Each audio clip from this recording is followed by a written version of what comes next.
It was coined by Ed Schneidman, who is the father of modern suicidology, who is also the person who found the organization American Association of Suicidology.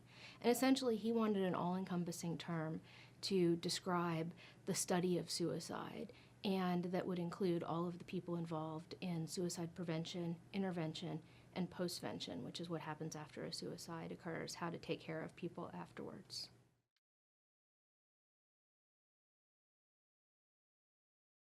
And so my master's thesis, I was working on a study for my graduate assistantship of childhood bereavement for parental death of all causes.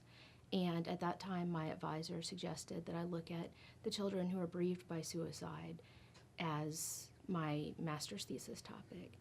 Those 26 kids from 15 families was my master's thesis. It was published really quickly, and actually the easiest publication I've probably gotten in the best journal throughout my career.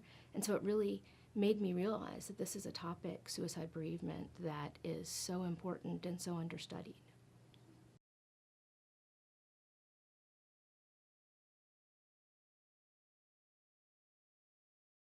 We're definitely seeing an increase in the rate of suicide.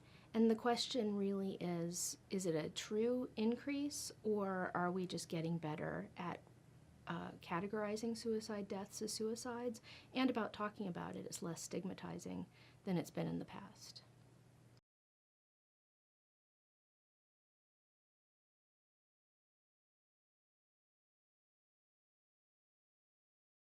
There's never a suicide that happens because of one thing.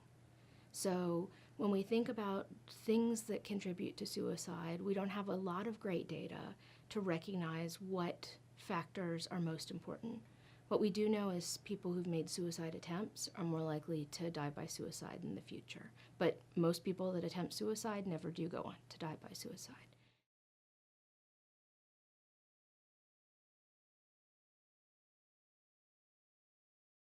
And so social media can play a role because it's really easy to bully people who you can't see or talk to. The flip side of social media is that it's a chance to reach out and seek help. So the teen who is feeling awful and is at school and can't talk to anybody in their real life can go in a bathroom stall and text 741-741, which is crisis text line, and get help right away.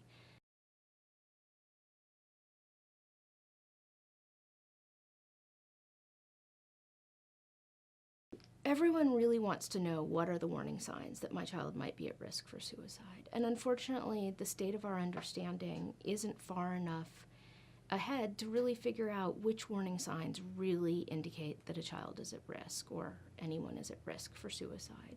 And so what I often tell families is, it's okay to ask about suicide. If you're concerned enough that you think someone might be thinking of suicide, it's not like you're going to put a thought into their head that might not be there.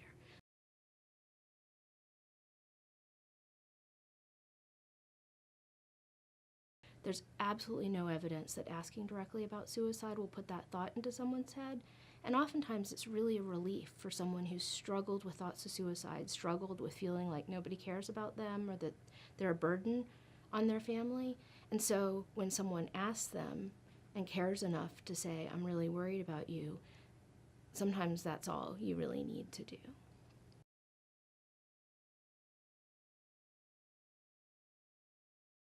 I think the most common misconception about suicide is it is something that's infrequent and only happens to a specific type of person. What we know is that 47,000 Americans die by suicide every year. That's more Americans than die by breast cancer, for example. So it's fairly common. In fact, double the number of Americans die by suicide than die by homicide. But because we haven't talked about suicide for so long, people really have kept it a secret and think that if it happens to their family or their friends, it's something that nobody else is experiencing.